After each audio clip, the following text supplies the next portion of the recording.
हाँ,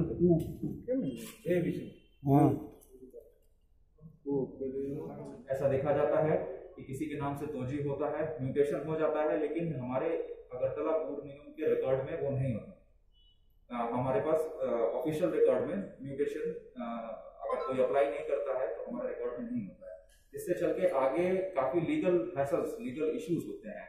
तो मैं बताना चाहूंगा कि यदि आप लोग कोई मार्केट प्लेस में यदि आपको अगरतला पौर निगम कुछ तोजी दिया है, कोई दुकान दिया है आपको लीज पे, और अगर आप उसको ट्रांसफर करना चाहते हैं किसी और के नाम पर, तो अगरतला पौर निगम को अवश्य बताएं ताकि हमारे ऑफिशियल रिकॉर्ड में भी वो ट्रांसफर हो सके और जो भी ट्रांजैक्शन हो रहा है पार्टी के बीच में उसको एक लीगल बैकअप दिया जा सके।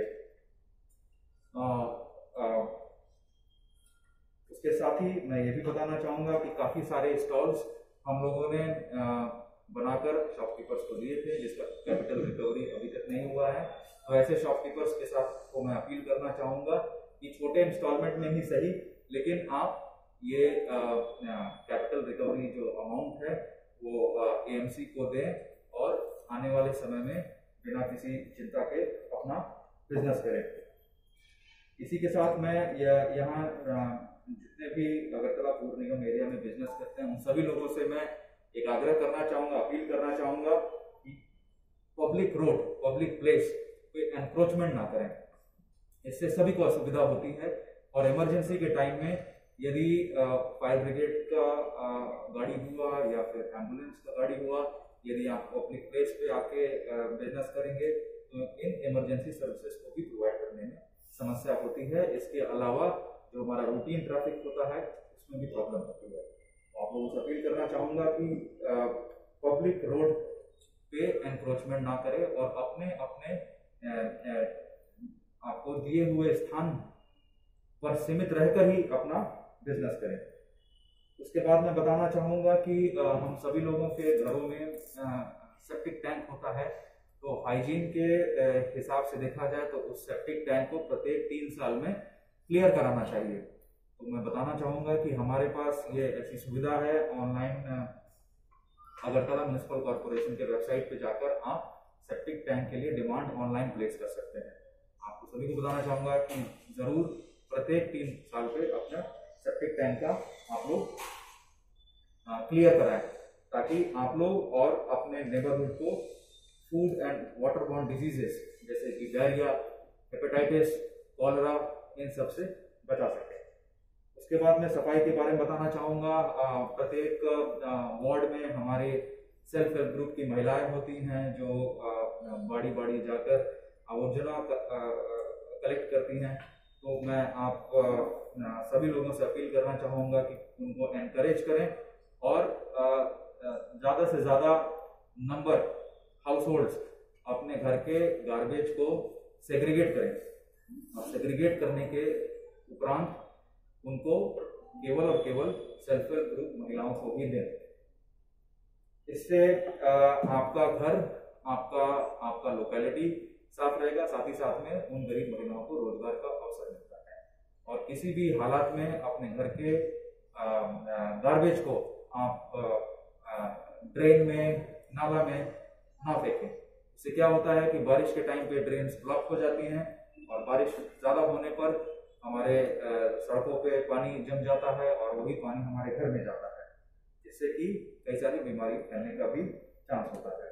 तो ज़्यादा से ज़्यादा आप लोग केवल सेल्फ हेल्प ग्रुप की महिलाओं को अपना घर का अवॉर्चना दें और टाइमली उनका पेमेंट भी देते हैं। वो पैसा एएमसी के पास नहीं आता है, वो पैसा उन गरीब महिलाओं के पास ही जाता है।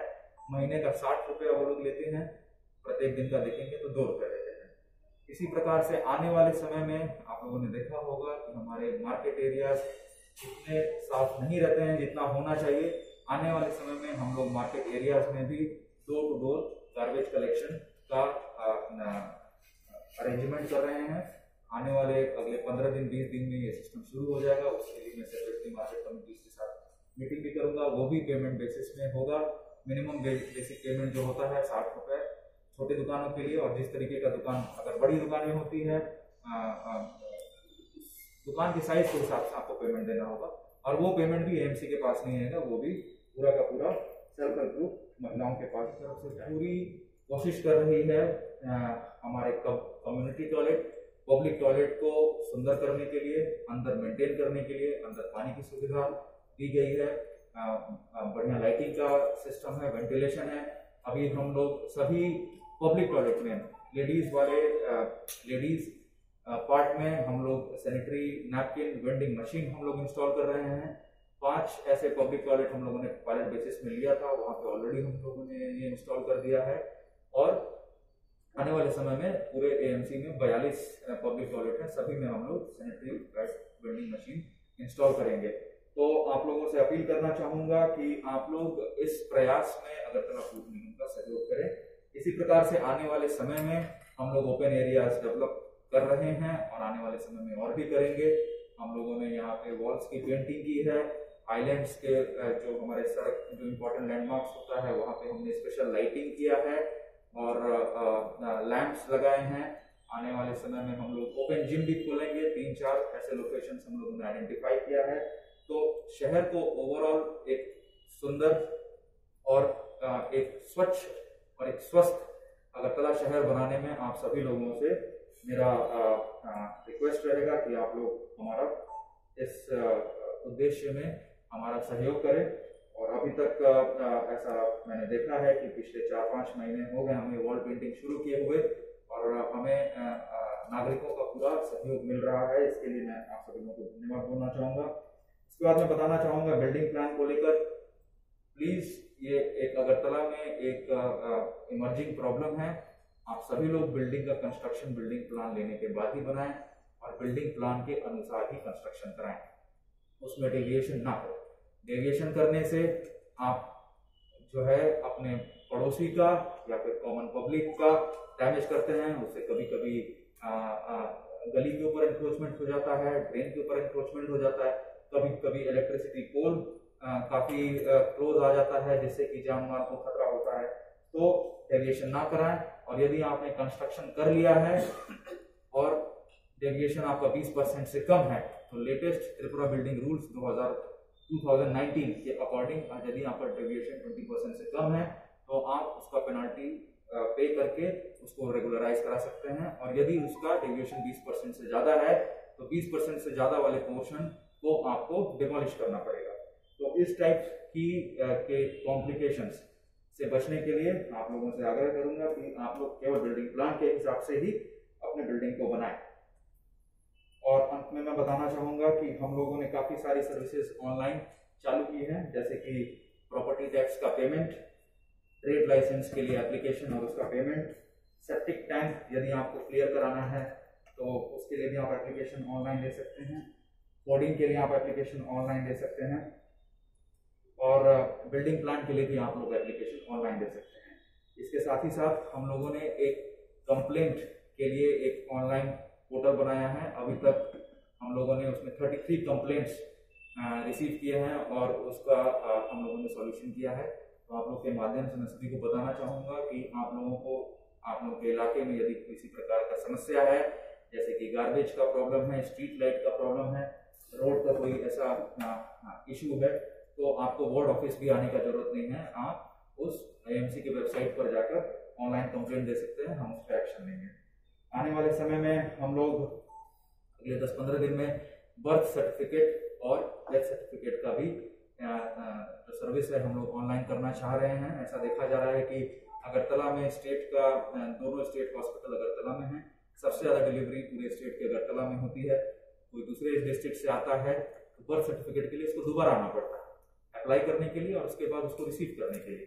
तो ये सिस्टम हम ऑनलाइन करना चाहते हैं। साथ ही साथ हमने ये सुविधा ऑलरेडी हमने स्टार्ट कर दिया है कि अगर आपने अप्लाई कर दिया है और आप चाहते हैं कि आप बर्थ सर्टिफिकेट लेने के लिए दोबारा ना आए, उसके लिए आप रजिस्टर्ड पोस्ट के माध्यम से आप हमें अप्लाई कर सकते हैं कि तो फिर हम वो बर्थ सर्टिफिकेट डायरेक्टली आपको रजिस्टर्ड पोस्ट के थ्रू आपके घर पे भेज देंगे और उसके लिए आपको दोबारा आना नहीं पड़ेगा। उसके लिए आपको रजिस्टर्ड पोस्ट का फीस जो 30 रुपए के आसपास होता है, 30 से 35 रुपए के आसपास होता है, वो आपको देना पड़ेगा। ये सुविधा हम ऑलरेडी स्टार्ट कर दिया है।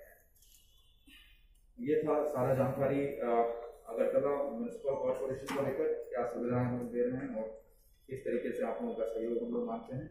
अभी मैं कुछ around 200 to 300 people are there who have been vaccinated with Covaxin because पहले डोज के समय वो लोग किसी दूसरे राज्य में थे। हमारे राज्य में सिर्फ कोविशील्ड वैक्सीन आया, लेकिन ऐसा पॉसिबल है कि वो फर्स्ट डोज के टाइम पे किसी दूसरे राज्य में थे, जैसे कुछ बीएसएफ के जवान भी हो सकते हैं या फिर हमारे त्रिपुरा के ही कोई ऐसा हो सकता है फर्स्ट डोज के टाइम पे दूसरे स्टेट में हो, तो उन्होंने फर्स्ट डोज कोवैक्सीन लिया है, लेकिन सेकंड डोज के टाइम पर वो त्रिपुरा में है। क्योंकि हमारे पास कोविशील्ड ही था अभी तक, हमने स्पेशल रिक्वेस्ट करके 1000 डोसेज मिनिस्ट्री से मंगाया है और उसको हम लोग शेड्यूल कर रहे हैं 5 मई को। 5 मई को ये पूरे स्टेट में 5 ऐसे सेशन साइट्स होंगे जहां पर कोवैक्सीन दिया जाएगा ओनली फॉर सेकेंड डोज। वो है वेस्ट त्रिपुरा में IMA हाउस कॉन्फ्रेंस हॉल, ये कवर करेगा वेस्ट सिपाहीजला और खोवाई डिस्ट्रिक्ट को। नॉर्थ त्रिपुरा में पद्मापुर UPSC, ये कवर करेगा नॉर्थ और ऊनाकोटी को। धलाई डिस्ट्रिक्ट में अंबासा प्राइमरी हेल्थ सेंटर, ये कवर करेगा धलाई डिस्ट्रिक्ट को। गोमती डिस्ट्रिक्ट में Tripura Sundari sub divisional hospital और साउथ डिस्ट्रिक्ट में साउथ डिस्ट्रिक्ट हॉस्पिटल। तो इस प्रकार से हम लोग ऐसे लोगों को सेकेंड डोज देंगे कोवैक्सीन जिन्होंने फर्स्ट डोज भी कोवैक्सीन कर लिया है।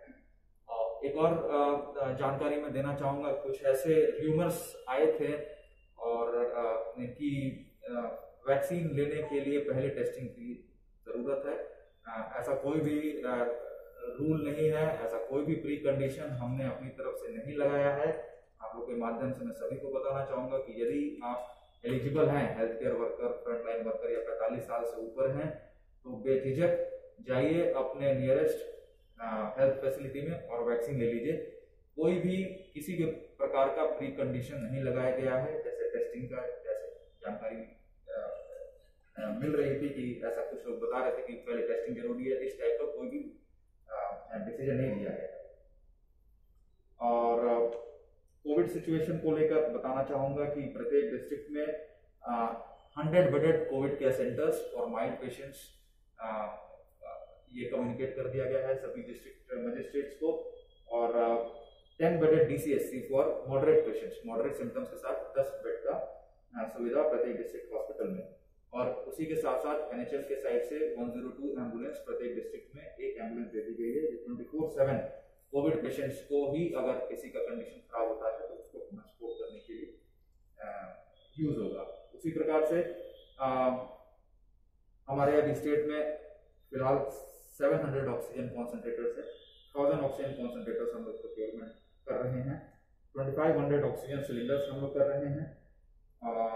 एक और बात बताना चाहूँगा, 15 मई से 20 मई के बीच में हमें ministry of health and family welfare की तरफ से ऑक्सीजन प्लांट्स मिल रहे हैं। 15 से 20 के बीच में वो डिफरेंट कंपोनेंट्स ऑक्सीजन प्लांट के लाएंगे और यहाँ पर प्रत्येक डिस्ट्रिक्ट हॉस्पिटल में उसको इंस्टॉल करेंगे।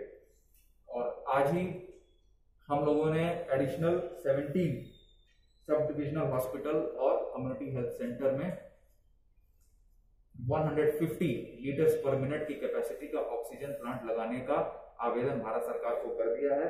आशा करते हैं कि आने वाले समय में इस 7 ऑक्सीजन प्लांट्स के साथ साथ अनदर 17 ऑक्सीजन प्लांट्स भी हमारे राज्य को मिलेगा। धन्यवाद।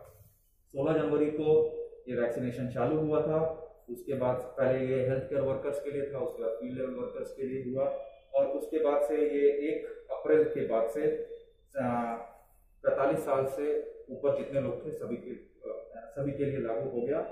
तो आप लोगों को बताना चाहूँगा कि हेल्थ केयर वर्कर्स जितने हमारे स्टेट में रजिस्टर्ड हैं, प्राइवेट और पब्लिक, उनमें से हम लोगों ने 94.5% लोगों का फर्स्ट डोज वैक्सीनेशन कर दिया है।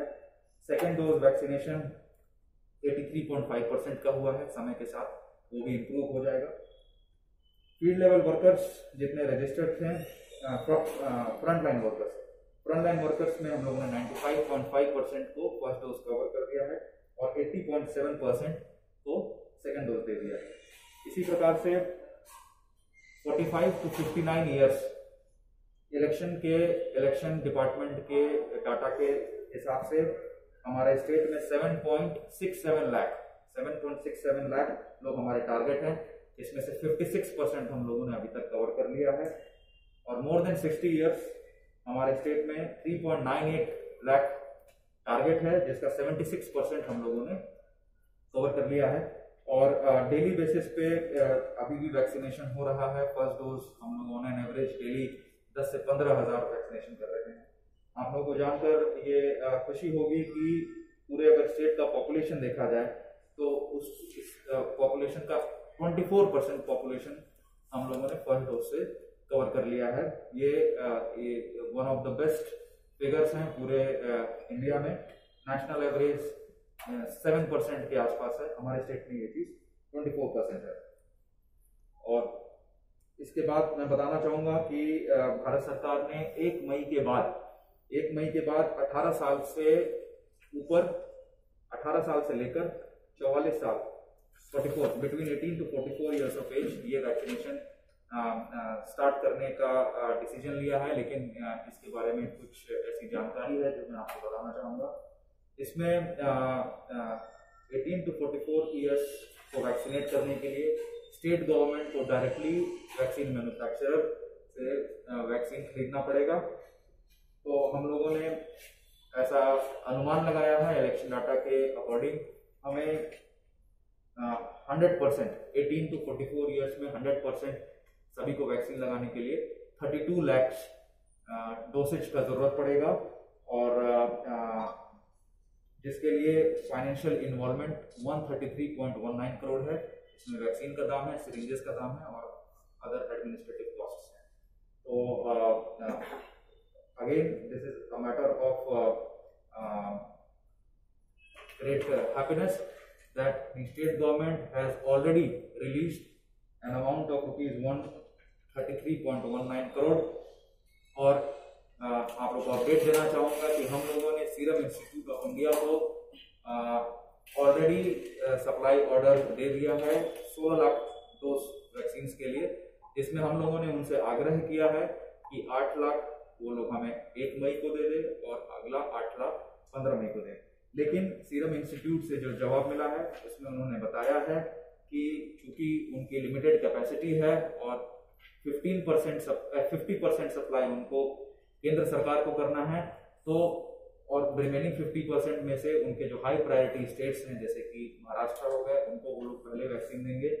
तो कम से कम 20 दिन मिनिमम 20 डेज लगेंगे Covishield vaccine serum institute of India को हमें वैक्सीन देने में। लेकिन हमने अपनी तरफ से उनको ऑलरेडी सप्लाई ऑर्डर दे दिया है। हम बराबर उनसे कांटेक्ट में हैं और जैसे ही हमें कोविशील्ड रिसीव होता है हम आपको दोबारा इंटीमेट करेंगे। हम लोगों के टोटल पूरे स्टेट में 948 वैक्सीनेशन सेंटर्स हैं, 1430 वैक्सीनेटर्स हैं, 157 कोल्ड चेन पॉइंट्स हैं और अभी अवेलेबल स्टॉक है 1.64 लाख डोसेज का। ये अवेलेबल स्टॉक है वो हमारे जो प्रायोरिटी ग्रुप है जैसे health care workers, field level workers, 45+ age group उनके लिए है और उनके सेकेंड डोज के लिए है। अच्छा, एक और चीज में कुछ जानकारी देनी थी, कुछ जागरूकता फैलाना था आपके द्वारा और फिर NHM का भी और हेल्थ डिपार्टमेंट का जो एक्टिविटी चल रहा है कोविड को लेकर, कोविड की क्या परिस्थिति है हमारे राज्य में, वैक्सीनेशन की क्या परिस्थिति है, इसके बारे में जानकारी। तो मैं सबसे पहले शुरू करूंगा अगरतला म्युनिसिपल कॉर्पोरेशन में क्या क्या सुविधाएं हैं और क्या क्या जानकारी हम आपके माध्यम से पब्लिक को पहुंचाना चाहते हैं उसके बारे में बताना चाहूँगा। ओके, तो AMC में मैं सबसे पहले प्रॉपर्टी टैक्स के बारे में बताना चाहूँगा। मैं ये बताना चाहूँगा कि प्रॉपर्टी टैक्स जो है जो एनुअल उसका पेमेंट होता है प्रॉपर्टी टैक्स रूल्स के हिसाब से जून 30 से पहले यदि आप अपना प्रॉपर्टी टैक्स पेमेंट करते हैं तो उसमें 10% रिबेट आपके प्रॉपर्टी टैक्स में मिलता है।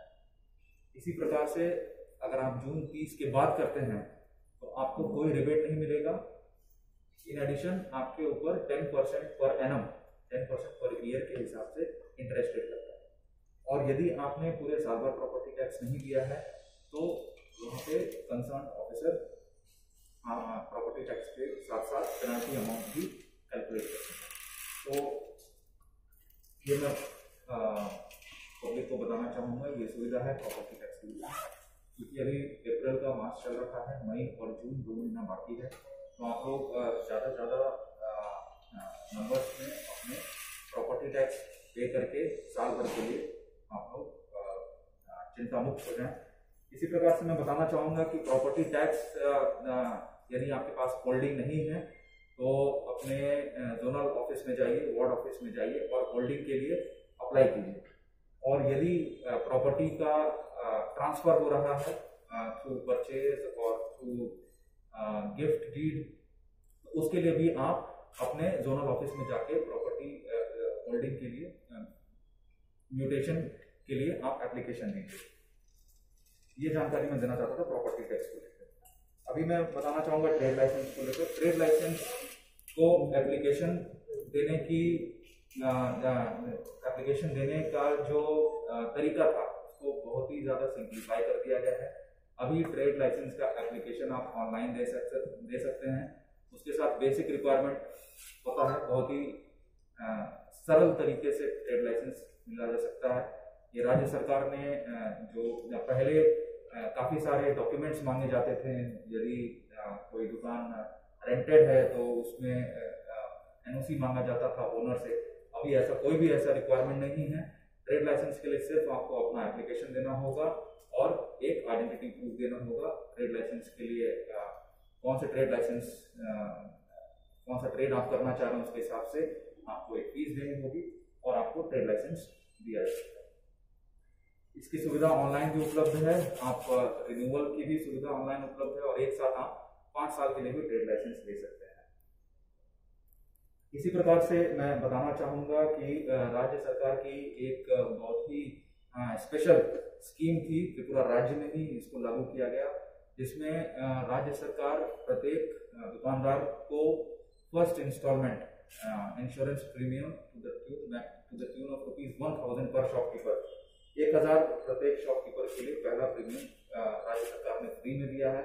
और इसके अंतर्गत आप लोगों को जानकर खुशी होगी कि अगरतला म्युनिसिपल कॉर्पोरेशन एरिया में ही हम लोगों ने 13,500 शॉपकीपर्स को फ्री इंस्टॉलमेंट दिया है। और ये भी जानकर आपको अच्छा लगेगा कि इसमें से कुछ शॉपकीपर्स ऐसे थे जिनके दुकान में अनफॉर्चुनेटली कोई अगर फायर का इंसिडेंट हुआ है तो उनको 2.5 से 3 लाख रुपया इंश्योरेंस कंपनी दी है। इसके लिए भी प्रोसेस एकदम आसान है। हम लोगों ने अगरतला म्युनिसिपल कॉर्पोरेशन ने डायरेक्टली इंश्योरेंस कंपनी से बात किया है। इंश्योरेंस कंपनी जाती है, मार्केट में सर्वे करती है और रिपोर्ट हमको देती है, हम डायरेक्टली पैसा इंश्योरेंस कंपनी को दे देते हैं। तो इसमें शॉपकीपर से कोई भी ट्रांजैक्शन इंश्योरेंस कंपनी का नहीं होता है। हम डायरेक्टली इंश्योरेंस कंपनी को पैसा दे देते हैं प्रीमियम अमाउंट, और इंश्योरेंस कंपनी वो इंश्योरेंस का कागज शॉपकीपर को दे देती है। तो अभी पहले साल के लिए ये पूरा फ्री किया गया था और आने वाले समय में स्टेट गवर्नमेंट के डिसीजन के हिसाब से हम इसमें आगे कार्रवाई करेंगे। लेकिन इस स्कीम के माध्यम से हम जानकारी मतलब लोगों को जागरूक करना चाहते हैं कि जो छोटे दुकान होते हैं जिसमें लागत 2.5 से 3 लाख की होती है, वो लोग आगे आए, केवल 1000 का प्रीमियम देकर अपने इंश्योरेंस को फायर, बर्गलरी या ऐसे किसी डिजास्टर को लेकर अपने शॉप का इंश्योरेंस कराएं, ताकि इनकेस अगर कोई ऐसी दुर्भाग्यपूर्ण घटना होती है तो उनको मुआवजा दिया जा सके। उसके बाद मैं